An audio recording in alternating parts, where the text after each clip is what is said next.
গতকাল আপনি টিএমসিদের হাতে আক্রান্ত হয়েছেন, কেন এবং কি জন্য? আপনার উপরে কি রাগ? বিষয়টা হচ্ছে রাগ বলে কিছু নাই। আমাকে দীর্ঘ 21 বিধানসভা ভোটের পর থেকে টাকা দিয়ে কেনার ব্যাপকভাবে চেষ্টা করা হয়। ভেবেছিল বাচ্চা ছেলে, প্রথম থেকে আমাকে 50-60 হাজার টাকা থেকে আমাকে দর তুলছিল। আমি কোনো হাটের সবজি বা হাটের কোনো খেলনা নয় যে আমাকে নিয়ে দর তুলবে। আজকে আমি একটা কথা বলি, যেভাবে আমার উপরে দিনের পর দিন টাকা দিয়ে কিনতে না পেরে যেভাবে আমাকে জানে মারার চেষ্টা, বাড়ি থেকে তুলে নিয়ে যাওয়া, রাস্তায় অ্যাটাক করা, এই শাসক দলের নেতৃত্বে, এবং শওকত মোল্লা কিছুদিন আগে আমার গ্রামে আসে, তারপরেই আমার বাড়ি থেকে তুলে নিয়ে গিয়ে আমাকে প্রাণে মারার হুমকি, এবং আমার তাকে বলে যে আমি একটা চ্যানেলে কাজ করি, ডিজিটাল মিডিয়া এবং আইএসএফ বাংলা বলে চ্যানেলটা, সেই চ্যানেলে কাজ করার জন্য আমাকে জানে মারার হুমকি দেয়, বা যদি চ্যানেল না ছাড়ি আমার এলাকা ছেড়ে চলে যেতে হবে। আমি এই দেশের নাগরিক এবং আমি এই নারায়ণপুর শেখপাড়ার ভোটার। তাহলে এখানে একটা পরিষ্কার হয়ে যাচ্ছে, রাজ্যে পুলিশ প্রশাসন কিভাবে দুষ্কৃতীদেরকে ছেড়ে রেখেছে। কারণ এই দুষ্কৃতীরাই কিন্তু আমাকে আক্রমণ করলো, তারা মারলো, এখনও তারা এই পুলিশের আন্ডারে ঘুরে বেড়াচ্ছে। এখনও পর্যন্ত আমাকে তানাকে গ্রেপ্তার করতে পারলো না সেই দুষ্কৃতীদেরকে। আজকে একটা প্রশ্ন থেকে গেল, এবং আমাকে বারংবার টাকা দিয়ে কেনার চেষ্টা করা হয়।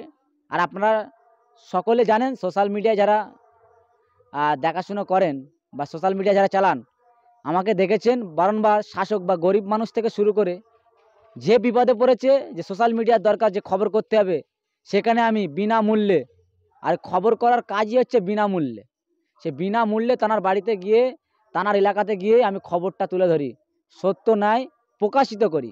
সেই কারণে আজকে শওকত মোল্লার কোনো একটা জায়গায় জ্বালা ধরছে। সেই কারণে শওকত মোল্লার নেতৃত্বদেরকে দিয়ে কিছুদিন আগে আমার বাড়ির সামনে আসে, তারা শওকত মোল্লা মিছিল করে, মিছিল করার পরেই শওকত মোল্লা তিনি বলে যে হয়তো যায়, এখানে কিছু কিছু ছোটো ছোটো নেতাদেরকে, তানাদেরকে বলে যাওয়ার পরে আমার উপরে এই আক্রমণটা হয়। কেন আমাকে টাকা দিয়ে কিনতে না পেরে লাস্টে আমাকে জানে মারার হুমকি, বাড়ি থেকে তুলে নিয়ে যাচ্ছে।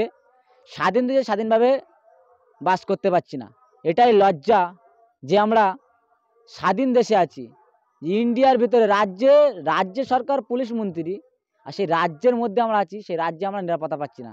এর মধ্যে একটা প্রশ্ন থেকে যায়, এবং সাধারণ মানুষকে বলবো, আজকে রশিদকে মারছে, কালকে পরশু দিনকে আনিস খানকে মার্ডার করে দিয়েছে, একাধিক যারা প্রতিবাদ করছে তাদেরকে জানে মারার চেষ্টা।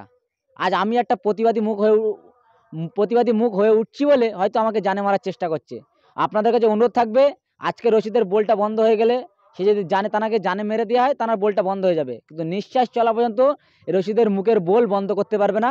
এটা আমার চ্যালেঞ্জ থেকে গেল। শওকত মোল্লা কেন, শওকত মোল্লার থেকে আরও বড় নেতৃত্ব থাকলেও আমাকে কেনার চেষ্টা করলেও কিনতে পারবে না, এটা আমার চ্যালেঞ্জ।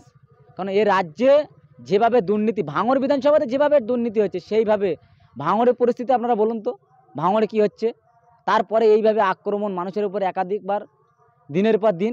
তাহলে আপনাদের কাছে অনুরোধ থাকলো, যেভাবে মানুষের উপরে আক্রমণ হচ্ছে আপনারা সজাগ হন, এবং সাধারণ মানুষের সজাগ হওয়ার রাস্তা বার করে দিন। কারণ এইভাবে যদি মানুষের উপরে আক্রমণ হয়, তাহলে আগামী দিন পরিস্থিতি আরও খারাপ হবে। কারণ আমি ন্যায্য খবরটা তুলে ধরি বলে হয়তো তাদের কোনো একটা জায়গায় জ্বালা ধরেছে, সেই কারণে আমাকে বাড়ি থেকে তুলে নিয়ে যাওয়া, মারার চিন্তা ভাবনা। তা আমার যতক্ষণ নিঃশ্বাস চলবে, আমার বোল বন্ধ করতে পারবে না, এটা আমার চ্যালেঞ্জ থেকে গেল। সূত্র মারফত খবর, ওয়াকাব নিয়ে আন্দোলন যারা করছিল, সেই ওয়াকাবের সত্যর খবর আপনি তুলে ধরেছেন, তার জন্যই নাকি আপনার উপরে অত্যাচার এবং টাকা দিয়ে আমাকে খবর চাপার চেষ্টা করা হয়। কিছু খবর ছেড়েছিলাম, টিএমসির একাধিক নেতা কর্মীরা তারা সেই মিটিংয়ের মধ্যে ঢুকে গেছিলো, কর্মীরা দুষ্কৃতী ঢুকে গিয়েছিলো, সেই সব ভিডিও আমি ভাইরাল করেছিলাম, আমার চ্যানেলের মাধ্যমে আপনারা দেখেছিলেন, কালো পতাকা নিয়ে। সেই সব ভিডিও ডিলিট করার জন্য আমাকে টাকার অফার করা হয় একাধিক জায়গায় ডেকে নিয়ে গিয়ে। তারপরে সেই ভিডিওগুলো না ডিলিট করতে পেরে আমি একটা প্রতিবাদীর মুখ হয়ে উঠছি বলে ওই জন্য আমাকে জানে মারার চেষ্টা বা আমার বাড়ি থেকে তুলে নিয়ে যাচ্ছে। এর বাইরে কিছু না। কারণ এ রাজ্যে পুলিশ প্রশাসন সবই আছে, পুলিশের ঊর্ধ্বে কেউ নেই, কিন্তু এটা বেশি দিন চলবে না। যাদের বিরুদ্ধে আপনার অভিযোগ, তাদের বিরুদ্ধে কি পুলিশ কোনো স্টেপ নিয়েছে? স্টেপ নিয়েছে বলতে, পুলিশ আমাকে ফোন করলো, ফোন করে খবর নিচ্ছে কি হয়েছে না হয়েছে।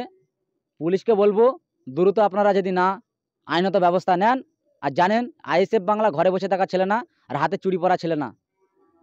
আমি কিন্তু মাঠে ময়দানে বুঝে নেবো আইনের মাধ্যমে। কলকাতা হাইকোর্টে যেটা টেনে নিয়ে যেতে পারে সেই অফিসারকে, চন্দনেশ্বর থানার অফিসারকে, এটা আমার চ্যালেঞ্জ থেকে যাবে যে তাদেরকে না গ্রেপ্তার করতে পারে, তাদের যদি আইনত শাস্তি যদি না দেয়, সেই দুষ্কৃতী যদি এলাকাতে ঘুরে বেড়ায়, এটা চ্যালেঞ্জ থেকে যাবে। হাইকোর্টে তো অফিসারকে আমি টেনে নিয়ে যাব, কারণ এভাবে বেশি দিন চলে না, দাদাগিরি বেশি দিন চলে না গো।